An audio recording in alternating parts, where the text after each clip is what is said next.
At 11:58 p.m. on New Year's Eve, standing in my parents' living room in suburban Chicago with a champagne flute trembling in my hand, I said the one sentence I'd been rehearsing in my head for 3 years. The countdown clock glowed neon blue on the TV behind me, Dick Clark's New Year's Rockin' blaring through the speakers, and my entire family, Mom, Dad, my golden child sister Caroline, her fiancé Brett, and even Aunt Linda who flew in from Scottsdale, went completely, unnaturally silent. Not the kind of silence that happens when someone drops a glass.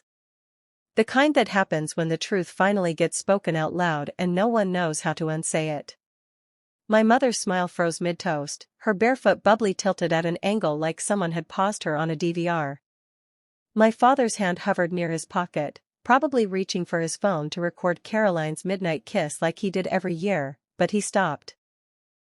Caroline's mouth opened slightly, her Sephora Perfect lipstick catching the glow of the string lights we'd hung that afternoon, the same lights I was told to hang alone while she got her nails done for her engagement photos the next morning.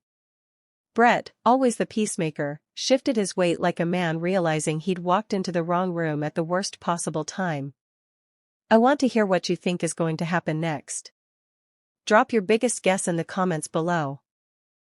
While you're down there, tap the subscribe button to officially join the discussion. We're building a community of amazing story lovers, and I don't want you to miss out. Okay, let's find out if your prediction was right. The TV hummed. Ryan Seacrest's voice counted down in the background. 58 seconds. 57. 56. But nobody in that room was watching the screen anymore. They were watching me. I didn't yell. I didn't cry. I didn't throw my glass across the room like some reality TV breakdown. I just stood there, shoulders square, voice steady, and repeated myself because I knew they heard me the first time but didn't want to believe it. I said I'm done pretending this family treats me like I matter. Aunt Linda gasped like I'd just announced I was joining a cult. Mom set her glass down on the coffee table so carefully it didn't make a sound, her fingers trembling against the stem. Dad finally pulled his hand out of his pocket, but he didn't say anything. He just looked at Caroline, the way he always did when something went wrong, like she was the only one qualified to fix it. Caroline laughed. Not a real laugh, a sharp, practiced sound she used when she wanted to make someone feel small without using words. Oh my God, Harper. Seriously? Tonight? Her voice carried that familiar mix of disbelief and condescension, the same tone she used when I told her I got promoted at work and she said, "That's cute," before changing the subject to her new Peloton. Brett cleared his throat. Maybe we should all just, no, I said, cutting him off. My voice didn't waver. We're not doing that thing where someone tries to smooth it over and pretend I didn't say what I said. The countdown hit 30 seconds. The room should have been buzzing with excitement, people grabbing their glasses, pulling their partners close, getting ready to cheer. Instead, it felt like the air had been vacuumed out. Like we were all holding our breath underwater, waiting to see who would surface first. Mom finally spoke, her voice thin and shaky. Harper, sweetheart, you're upset. Let's talk about this tomorrow when everyone's calmer. I'm not upset, I said. I'm clear. And that's when the clock hit 0. Before I tell you what happened after midnight, before I show you how my mother tried to rewrite the night in real time, how Caroline's mask finally cracked, and how my father said something he can never take back, you need to understand why that one sentence mattered. Why it wasn't dramatic. Why it wasn't an overreaction. And why, for the first time in my 32 years, I finally stopped waiting for permission to exist in my own family. This story isn't about money. It's not about inheritance or who paid for what. It's about something quieter and more corrosive, the slow, steady erasure of a person who was always present but never seen. The kind of invisibility that happens at Thanksgiving when your achievement gets a polite nod, but your sister's engagement gets a standing ovation. The kind that happens at Christmas when your parents forgot to hang your stocking but remembered to buy your sister's fiancé a personalized one with his name stitched in gold thread even though he'd only been in the family for 6 months. I'm Harper Lane. I'm 32, a senior analyst at a logistics firm in Chicago, and for most of my life, I believed that being the steady one, the reliable one, the one who didn't need attention, was a good thing. I thought it made me strong. Mature. The kind of daughter parents could be proud of without having to brag about. But here's what I didn't realize until I was standing in that living room with champagne in my hand and a countdown clock ticking toward a new year. Being low maintenance isn't a compliment. It's a cage you build for yourself because everyone else is too busy celebrating someone louder. Caroline is 28. She's beautiful in the way that gets noticed. Long blonde hair, she gets touched up every 6 weeks at a salon in Lincoln Park, a closet full of Reformation dresses, and a social media presence that makes her look like she's living in a Nancy Meyers movie. She works in marketing for a boutique branding agency, the kind of job that sounds impressive at dinner parties but is mostly Instagram captions and mood boards. She's engaged to Brett, a financial analyst who proposed on a dock in Lake Geneva with a ring that cost more than my car. And our parents? They treat her like she hung the moon and wired it with Edison bulbs. Me? I'm the one who shows up early to family gatherings to help set up. The one who stays late to clean up. The one who never asks for anything because I learned a long time ago that asking makes people uncomfortable, and uncomfortable people get defensive, and defensive people rewrite history until you're the problem for even noticing you were left out. But that New Year's Eve, something shifted. Maybe it was the champagne. Maybe it was the fact that I'd spent the entire day watching my parents fuss over Caroline's engagement photos while I folded chairs in the garage. Maybe it was the moment earlier that evening when my mom handed me a box of decorations and said, "Can you handle the mantle? Caroline's getting ready upstairs." As if getting ready for a party required 2 hours and a ring light, while I was expected to make the house look festive in sweatpants and my college hoodie. Or maybe it was the toast itself. The one my dad gave at 11:45, before the countdown, where he raised his glass and said, "To Caroline and Brett, may this year bring you everything you deserve." He didn't look at me. Not once. And when Aunt Linda asked, "What about Harper? Any big plans for the new year?" my mother laughed lightly and said, "Oh, Harper's fine. She always is." That's when I knew.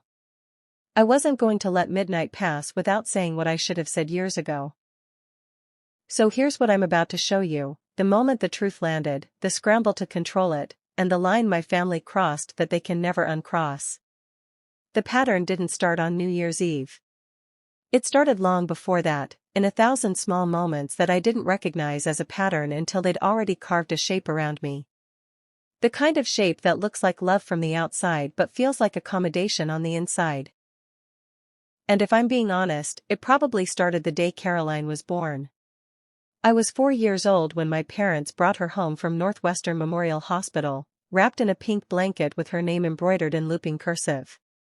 I remember standing in the doorway of the nursery they'd spent 2 months decorating, soft gray walls, a wooden crib from Pottery Barn, a mobile that played Twinkle, Twinkle Little Star on a loop, and my mom kneeling down to my level, her voice gentle but firm. "Harper, you're the big sister now. That means you help. That means you're responsible. Can you do that for me?" I nodded. I wanted to be good. I wanted to be the kind of big sister who made things easier, not harder. So I learned early how to fold myself into the background, how to be useful without being loud, how to celebrate Caroline's milestones like they were my own because that's what good big sisters did. By the time we were in grade school, the dynamic was set. Caroline was the one who got enrolled in dance classes at the Evanston School of Ballet. I was the one who sat in the waiting room doing homework while Mom watched from the observation window, filming every ply. Caroline got piano lessons. I got a library card and told myself I preferred books anyway. When she made the cheerleading squad at New Trier High School, our parents threw a backyard barbecue and invited half the neighborhood. When I got accepted into the National Honor Society, my dad said, "That's great, honey," and then asked if I could pick Caroline up from practice because he had a meeting. I told myself it didn't matter. I told myself I was different, that I didn't need the attention, the validation, the constant reassurance. I convinced myself that being independent was a strength, that not needing anything from anyone made me stronger than Caroline, who seemed to need everything from everyone all the time. But the truth I didn't want to admit was this: I wasn't independent by choice. I was independent by necessity. Because every time I did ask for something, a ride to a debate tournament, help with a college application, someone to show up to my awards ceremony, there was always a reason why it couldn't happen. Caroline had a recital. Caroline had a game. Caroline was going through something and needed support. The breaking point should have come years ago. Maybe it should have been the Christmas when I was 25 and my parents gave Caroline a down payment for her first apartment in Wicker Park, $30,000, handed over with a card that said, "We believe in you," while I got a Williams-Sonoma gift card and a framed photo of the family. Or maybe it should have been Thanksgiving 2 years ago, when my promotion to senior analyst got a polite congratulations before my dad pivoted to asking Caroline about her new boyfriend, the one who would eventually become Brett. But it wasn't until last summer, at Caroline's engagement party in my parents' backyard in Wilmette, that I saw the pattern for what it really was. Not favoritism. Not preference. Erasure. The party was beautiful. String lights hung between the trees. A catered spread from a farm-to-table spot in downtown Evanston. A champagne tower. A playlist Caroline had spent weeks curating. And when my dad gave his toast, he talked about how proud he was of the woman Caroline had become, how she'd always brought light into their lives, how she made everything better just by being herself. I stood off to the side, holding a glass of Prosecco I didn't drink, and realized something that made my chest tighten: he'd never said any of those things about me. Not once. Not ever. 3 weeks before New Year's Eve, my parents hosted their annual Christmas dinner at their house in Wilmette. The kind of gathering that looked perfect from the outside: a 10-foot Douglas fir in the corner of the living room, white lights twinkling against ornaments my mother had collected over 30 years, the smell of roasted turkey and sage stuffing drifting from the kitchen. Norman Rockwell would have framed it. I arrived early, like I always did. Not because anyone asked me to, but because I'd learned that showing up early meant I could help set the table, arrange the appetizers, and make myself useful before anyone had a chance to notice I wasn't needed. My mother was in the kitchen when I walked in, wearing a red apron with "Merry and Bright" stitched across the front in white cursive. She smiled when she saw me, the kind of smile that didn't quite reach her eyes. "Oh good, you're here," she said, not looking up from the green beans she was trimming. "Can you set the table? The good china's already out. And make sure you use the cloth napkins, not the paper ones. Caroline's bringing Brett's parents, and I want everything to look nice." I nodded. I always nodded.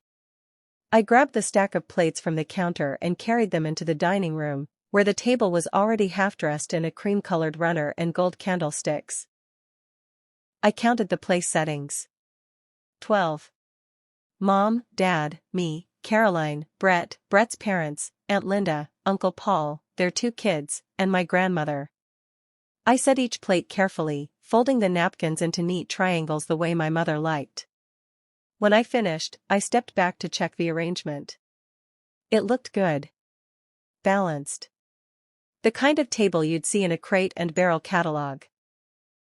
I was about to head back to the kitchen when Caroline walked in, holding her phone in one hand and a Starbucks cup in the other. Her hair was curled in perfect waves, her sweater cream-colored cashmere, her jeans the kind that cost $200 but were supposed to look effortless. "Hey," she said, barely glancing at me. She walked past the table, set her coffee down on the sideboard, and immediately started rearranging the place cards I hadn't noticed my mother had already put out.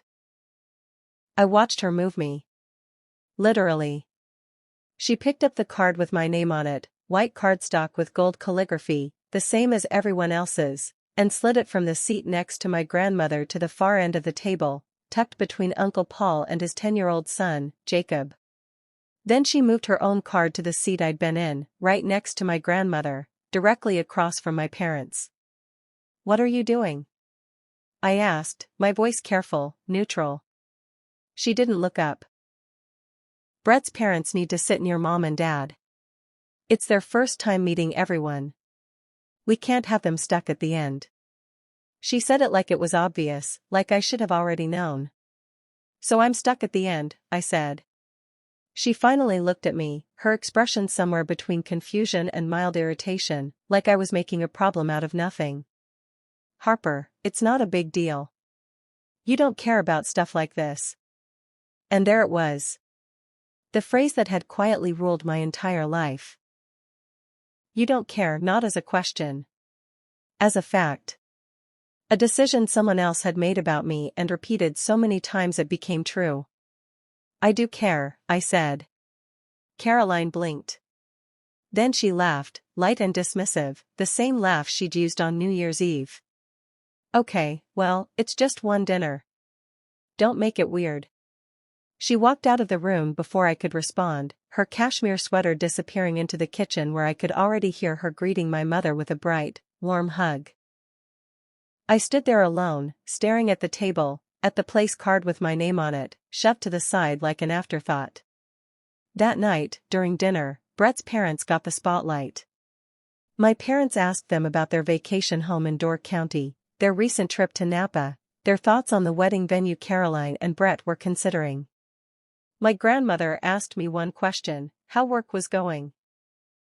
And before I could finish my answer, my dad interrupted to tell a story about Caroline's latest marketing campaign.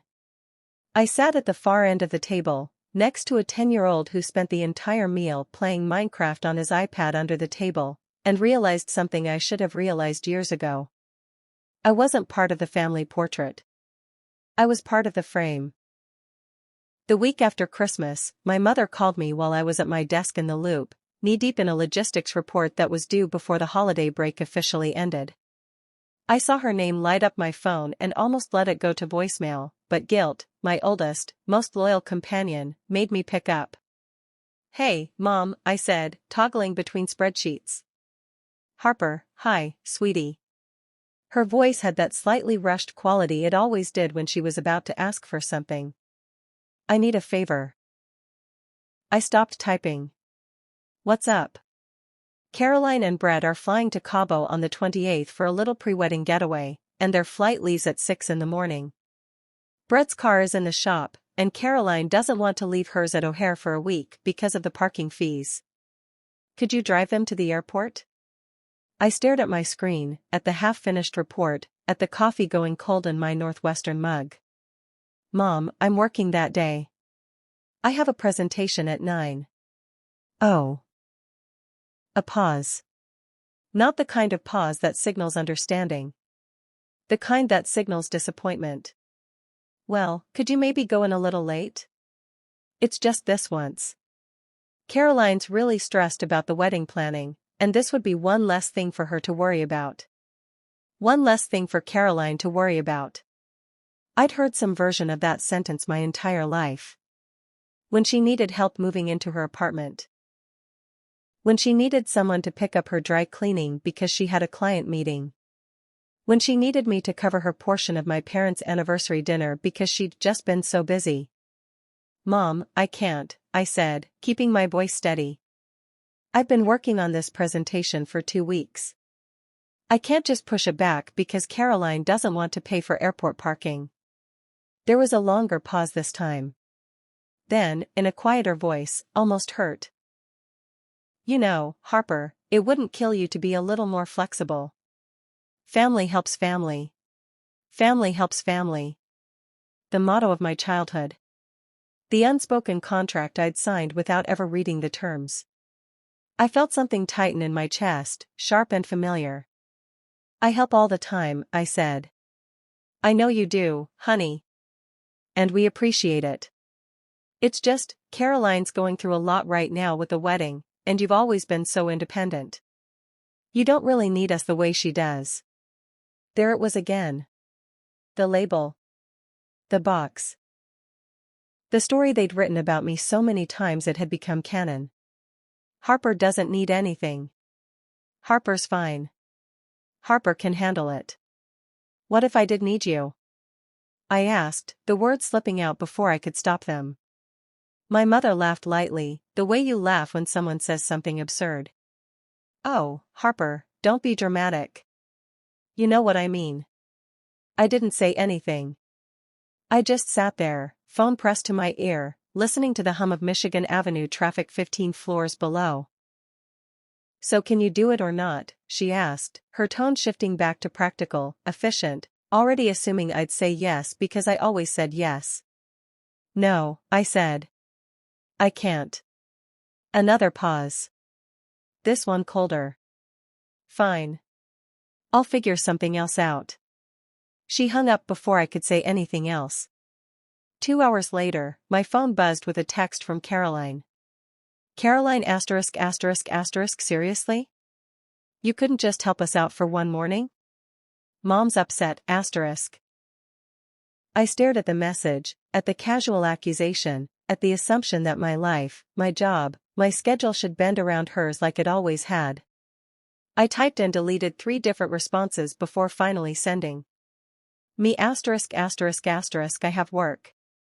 You're adults. Figure it out ****. She didn't reply. But 20 minutes later, my dad called. I let it go to voicemail. His message was short, clipped, disappointed. Harper, your mother's really hurt. This isn't like you. Call me back. This isn't like you.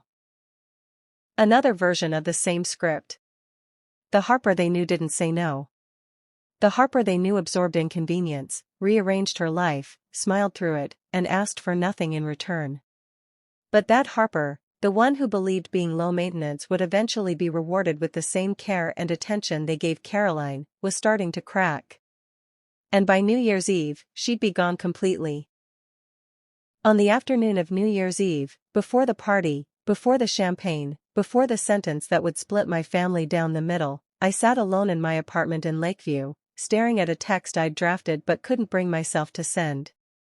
Draft to Mom *****, I don't think I'm coming tonight. I'm not feeling well ****. It was a lie. A small, safe lie that would have let me disappear without drama, without confrontation, without having to explain why the thought of walking into that house made my chest feel tight and my hands shake. I could have stayed home. Ordered Thai food. Watched the ball drop on TV by myself. Let the year turn over quietly, the way I'd let so many other moments pass without claiming space in them. But something stopped me. Maybe it was pride. Maybe it was stubbornness. Or maybe it was the part of me that still, after 32 years, wanted to believe that if I just showed up one more time, something would be different. That someone would notice I'd been carrying weight no one asked me to carry. That someone would say, Harper, sit down. Let me get that for you. You've done enough. I deleted the text. I got dressed. I drove to Wilmette. The house was already alive when I pulled up just after 7. Cars lined the driveway. My parents' Lexus, Caroline's white Audi, Brett's truck, Aunt Linda's rental sedan. Through the front window, I could see people moving inside, shadows backlit by the glow of the Christmas tree they still hadn't taken down. Laughter drifted through the cold air, muffled but unmistakable. The kind of warmth that made you want to be part of it, even when you knew you weren't. I sat in my car for a full 3 minutes, engine off, heat fading, watching my breath fog the windshield. And in that silence, something inside me finally cracked open. Not loudly. Not violently.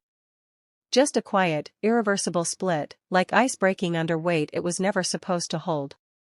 I thought about all the times I'd walked into that house and made myself smaller.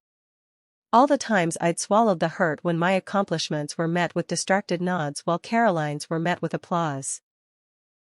All the times I'd watched my parents light up when she walked into a room, and dim slightly when I did.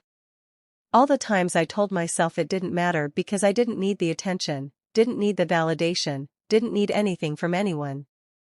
But that was the lie I'd been telling myself to survive. The truth, the one I'd buried under years of being the reliable daughter, the steady one, the one who never caused problems, was this: I did need them. I needed to matter. I needed to be seen. Not as the dependable backup, not as the kid who could handle anything, but as someone worth celebrating just for existing. Not for what I did. For who I was. And they had never, not once, given me that. I pulled down the visor mirror and looked at myself under the dim overhead light. My eyes were dry, but tired. My face looked older than 32, like I'd been holding my breath for a decade. I thought about the version of Harper they expected to walk through that door. The one who smiled through everything, who helped without asking, who absorbed their neglect like it was love and called it family. And I realized, sitting in that cold car on a street I'd known my entire life, that I didn't want to be her anymore. I didn't want to spend another year waiting for crumbs of affection. I didn't want to pretend that being invisible was the same as being strong. I didn't want to teach myself not to need love because it was easier than admitting I'd never received it the way Caroline had, effortlessly, abundantly, without ever having to earn it. So I made a decision. Not out of anger. Not out of revenge. Out of exhaustion. Out of self-preservation. Out of the quiet, desperate need to stop betraying myself just to keep the peace. I was going to walk into that house. I was going to smile. I was going to hang up my coat and accept a glass of champagne. And when midnight came, I was going to say what I should have said years ago. Not because I wanted to hurt them. But because I needed to stop hurting myself. The party unfolded exactly the way I knew it would. My mother greeted me at the door with a hug that felt more like a formality than affection, her hands already reaching past me to grab the bottle of wine I'd brought. "Oh, you didn't have to," she said, even though I always did. She disappeared into the kitchen before I could take off my coat. Caroline was holding court in the living room, surrounded by Aunt Linda, Uncle Paul, and Brett's parents, telling a story about their upcoming honeymoon in Positano. She looked radiant, hair perfectly styled, a champagne-colored silk blouse that probably cost more than my rent, her engagement ring catching the light every time she gestured. When she saw me, she smiled, the kind of smile that didn't reach her eyes, and said, "Harper. You made it." Like my arrival was optional. Like it was a pleasant surprise instead of an expectation. I smiled back. Wouldn't miss it. Brett handed me a glass of champagne. He was always kind to me in that polite, distant way people are kind to acquaintances they don't quite know how to talk to. "How's work?" he asked. "Good," I said. "Busy?" He nodded, already losing interest, and turned back to the conversation about Italian villas and Amalfi Coast sunsets. I stood there for a moment, holding my champagne, feeling like a background extra in someone else's movie. My father appeared from the hallway, phone in hand, face lit by the screen. "Harper," he said, glancing up briefly. "Can you help your mother in the kitchen? She's got a lot going on." Of course she did. And of course I was the one expected to help. Not Caroline, who was busy being adored. Not Brett, who was a guest. Me. The dependable one. The one who didn't need to be asked twice. I set my glass down and headed into the kitchen, where my mother was pulling a tray of bacon-wrapped dates from the oven. "Oh good," she said without looking at me. "Can you arrange these on the platter? And check the cheese board, I think it needs more crackers." I did what I was told.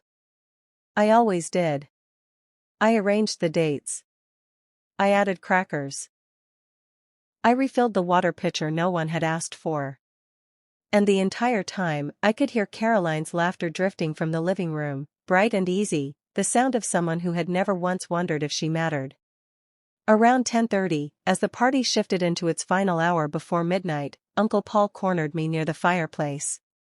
He was a loud man, the kind who thought volume equaled authority, and he'd already had 3 glasses of bourbon. "Harper," he said, clapping a hand on my shoulder. "Your sister tells me you're still at that logistics job. You ever think about doing something more exciting?" I forced a smile. "I like what I do." Sure, he said, waving his hand dismissively. "But Caroline's got that marketing thing going, all that creativity. You ever think you missed out on the fun stuff?" Before I could answer, Caroline appeared beside us, sliding her arm around Uncle Paul's. "Harper's always been more practical," she said sweetly. "She's not really a creative type. But that's good, someone's got to keep the world running, right?" She said it like a compliment. Like she was defending me. But underneath, the message was clear: I was the boring one. The dependable one. The one who did the unglamorous work so people like her could shine. Uncle Paul laughed. "That's true. Every family needs a worker bee. A worker bee." I felt the words settle into my chest like stones. Caroline squeezed my arm, her smile warm and condescending. "Don't take it the wrong way, Harp. We all have our roles. Yours is just quieter." And there it was. The script they'd all agreed on without ever saying it out loud. Harper's role was to be quiet. To help. To exist in the margins so everyone else could live in the center. My mother appeared, clapping her hands together. "Okay, everyone. 5 minutes to midnight. Grab your glasses." People shuffled toward the TV, where Ryan Seacrest's face filled the screen, Times Square glittering behind him. My father started pouring champagne. Caroline and Brett moved to the center of the room, positioning themselves for the perfect midnight kiss. Aunt Linda grabbed her phone to record. And me? I stood near the edge, glass in hand, watching the scene unfold like I'd watched 1,000 scenes before it. Present, but not part of it. Seen, but not noticed. But this time, something was different. This time, I wasn't going to let midnight pass in silence. The countdown started. 60 seconds. The room buzzed with the electric energy that only comes once a year, the kind of energy that makes people believe something magical happens when one day turns into the next. My father stood near the TV, champagne bottle in hand, ready to refill glasses. My mother positioned herself next to Caroline and Brett, phone already recording, documenting the golden couple's perfect moment. Aunt Linda clutched her glass, lipstick slightly smudged, eyes glassy from wine. Uncle Paul checked his watch like he was timing the precision of the ball drop. 50 seconds. Ryan Seacrest's voice boomed through the speakers, the crowd in Times Square roaring in anticipation. Confetti cannons waited to explode. A million people pressed shoulder to shoulder in the freezing cold, celebrating a moment that felt monumental simply because we all agreed it was. 40 seconds. Caroline turned to Brett, her hand resting on his chest, her smile soft and rehearsed, the kind she'd probably practiced in the mirror. He leaned down and whispered something in her ear. She laughed, tilting her head back just enough to look effortlessly beautiful. My mother's phone captured every second. 30 seconds. My father raised his glass. "All right, everyone, get ready." His voice carried that false cheer people use at parties when they want to seem fun but are really just going through the motions. 20 seconds. I looked around the room. At the people I'd known my entire life. The people who were supposed to love me. The people I'd spent 32 years trying to please, accommodate, and fit myself around. And I realized, standing there with my champagne trembling slightly in my hand, that none of them were looking at me. Not one. 15 seconds. I thought about all the New Year's Eves that had come before this one. The ones where I'd stood in this same room, smiled at this same countdown, made quiet resolutions I never kept because they were always about becoming someone they might finally notice. Lose weight. Be funnier. Be more like Caroline. Be less like myself. 10 seconds. The crowd on the TV started chanting. 10. 9. 8. My family joined in, their voices blending into the chaos, champagne sloshing in their glasses as they counted down to a future they assumed would look exactly like the past. 7. 6. 5. I opened my mouth. Not because I'd planned to. Not because I'd rehearsed it. But because something inside me, something that had been quiet for too long, finally demanded to be heard. 4. 3. 2. I spoke. Clearly. Calmly. Loud enough that everyone heard me over the countdown, over Ryan Seacrest, over the roar of Times Square. I'm done pretending this family treats me like I matter. 1. The ball dropped. Confetti exploded on the screen. Auld Lang Syne started playing. And my living room went completely, devastatingly silent. No one moved. No one cheered. No one kissed. They all just stood there, frozen, staring at me like I'd detonated a bomb in the middle of their celebration. My mother's phone was still recording, capturing the exact moment the perfect night shattered. Caroline's smile disappeared. Brett's hand, which had been reaching for her waist, stopped midair. My father's champagne bottle hovered above someone's glass, pouring nothing. Aunt Linda's mouth opened slightly, her eyes wide, confused, like she'd misheard me. But they hadn't. And I wasn't going to let them pretend they had. I set my glass down on the coffee table, the clink of crystal against with the only sound in the room besides the TV still blaring Happy New Year to a world that wasn't listening. Happy New Year, I said quietly, my voice steady, my hands no longer shaking. And for the first time in my life, I meant it. Because the year I was walking into wasn't theirs anymore. It was mine. And I was done spending it trying to earn love from people who had already decided I wasn't worth celebrating. The countdown was over. The ball had dropped. And so had the mask I'd been wearing for 32 years. Now they had to decide what they were going to do about it. The silence lasted exactly 7 seconds. I counted them. 7 seconds where no one breathed, no one moved, no one even blinked. Just the TV blaring Happy New Year and a million strangers in Times Square celebrating a moment my family had just watched collapse in real time. Then my mother broke first. Her phone slipped slightly in her hand, the recording still going, and she let out a shaky laugh, the kind people use when they're trying to convince everyone, including themselves, that what just happened didn't actually happen. Harper, she said, her voice thin, almost pleading. Sweetheart, you're upset. Let's not do this now. It's New Year's. Let's celebrate and talk about this tomorrow when everyone's had some sleep. Talk about it tomorrow. The universal family code for let's pretend this never happened and hope it goes away on its own. I'm not upset, I said, my voice calm, steady, almost eerily so. I'm clear. My father set the champagne bottle down hard enough that it rattled against the table. Harper, what the hell is this about? His tone wasn't concerned.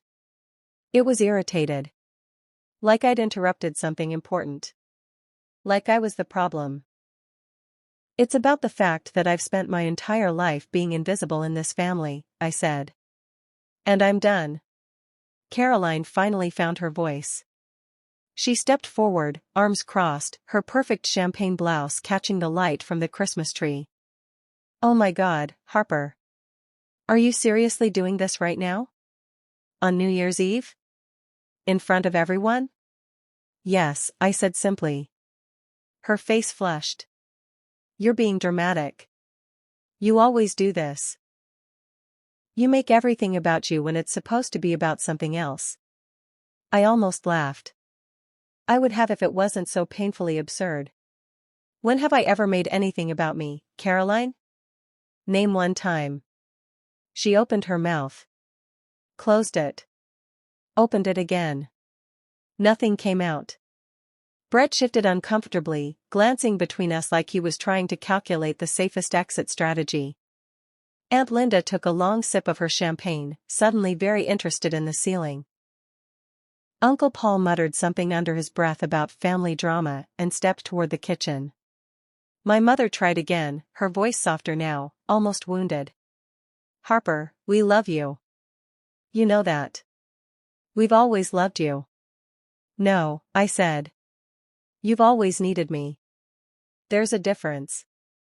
Her face crumpled slightly, but she recovered quickly, pulling out the script she'd been using my entire life. That's not fair. We've done everything for you. We've supported you. You supported Caroline, I interrupted. You celebrated Caroline. You rearranged your lives around Caroline. I was the one you called when you needed something fixed, something paid for, something handled. But when I needed you? When I asked for even a fraction of the attention you gave her? You told me I was fine. You told me I didn't need it. You told me I was dramatic for even asking. My father's jaw tightened. You're being ungrateful. No, I said, my voice dropping lower, sharper. I'm being honest. And you can't stand it because it's the first time I've ever refused to pretend. Caroline's eyes filled with tears, but they weren't sad tears. They were angry ones. You've always been jealous of me, she said, her voice shaking. You've always resented me for being happy, for having a life people actually care about. I looked at her, really looked at her, and felt something I hadn't expected. Not anger. Not even hurt. Just clarity. She genuinely believed what she was saying. She genuinely believed I was the problem. Because she'd been told her entire life that she was the center, and anyone who didn't orbit around her was bitter, jealous, broken. I don't resent you, Caroline, I said quietly. I pity you. Because you have no idea what it's like to build something without everyone handing it to you first. Her mouth opened, but no sound came out. I turned toward the door, picking up my coat from the chair where I'd left it. My hands were steady now. My chest felt lighter. The room behind me was chaos, whispers starting to bubble up, my mother's voice rising, my father saying my name like a warning I no longer cared to heed. I didn't slam the door. I didn't shout. I just walked out into the cold Wilmette night, got into my car, and drove away. And for the first time in 32 years, I didn't look back. I drove home in silence. Not the heavy, suffocating kind of silence I'd carried with me for years, but something different. Lighter. Cleaner. The kind of silence that comes after you finally say the thing you've been holding inside so long it started to calcify around your bones. The streets of Chicago were alive with people spilling out of bars, honking horns, shouting "Happy New Year" to strangers. Fireworks cracked somewhere over the lake, bursts of color lighting up the sky in quick, brilliant flashes. The whole city was celebrating. And for once, I felt like I was part of it, not because I was at a party, but because I'd finally done something worth celebrating. I'd chosen myself. When I got back to my apartment in Lakeview, I didn't collapse. I didn't cry. I didn't spiral into doubt or guilt or the familiar voice that whispered maybe you overreacted, maybe you should apologize, maybe you should have just stayed quiet. I poured myself a glass of water, sat on my couch, and breathed. Just breathed. And it felt like the first real breath I'd taken in years. My phone buzzed. Once. Twice. A dozen times. I didn't look at it. Not yet. I already knew what was waiting for me. Texts from my mother asking me to please just talk to us, messages from Caroline calling me selfish, maybe even a voicemail from my father telling me I owed them an apology. The same cycle they'd always used to pull me back in, to make me doubt myself, to convince me that setting a boundary was the same thing as being cruel. But this time I wasn't going back. Not because I didn't love them. But because I finally loved myself enough to stop betraying who I was just to keep the peace. Around 2 a.m, I finally opened my phone. 17 texts. 4 missed calls. 1 voicemail. I didn't read them all. I didn't need to. But there was one message that stopped me. It was from my cousin, Jess, Aunt Linda's daughter, who'd been at the party but had stayed quiet the whole time. Jess *****, that took guts. I'd been wanting to say something like that to my own family for years. You're not wrong, Harper. You never were ****. I stared at that message for a long time. And then I realized something I hadn't expected, I wasn't alone. Maybe I'd felt alone for years because I'd been taught that wanting more, asking for more, expecting to be treated with the same care they gave Caroline, was selfish. But wanting to be seen, wanting to matter, wanting to be loved without conditions, that wasn't selfish. That was human. And if speaking that truth out loud meant losing people who only wanted me when I was quiet, then maybe those weren't my people to begin with. I typed a response to Jess, thank you. That means more than you know, Then I put my phone down, looked out my window at the city still glowing with New Year's energy, and made a promise to myself. This year wasn't going to be about earning love. It wasn't going to be about shrinking myself to fit into spaces that were never built for me. It was going to be about building my own space. My own life. My own story. One where I wasn't the background character. One where I wasn't waiting for permission to exist. So here's what I want you to do. If any part of this story resonated with you, if you've ever felt invisible in your own family, if you've ever been the one expected to stay quiet and keep the peace, if you've ever stood up and said the thing everyone pretended not to hear, tell me about it. Drop your story in the comments below. Tell me where you're watching from. Tell me what moment made you finally choose yourself. And while you're down there, hit that subscribe button. Because this channel? It's not just about stories. It's about the people brave enough to live them. It's about recognizing that you're not alone, that your experience matters, and that sometimes the most powerful thing you can do is stop apologizing for taking up space. This is a community of people who've walked through the same silence, the same doubt, the same moment where everything shifts. And I want you here.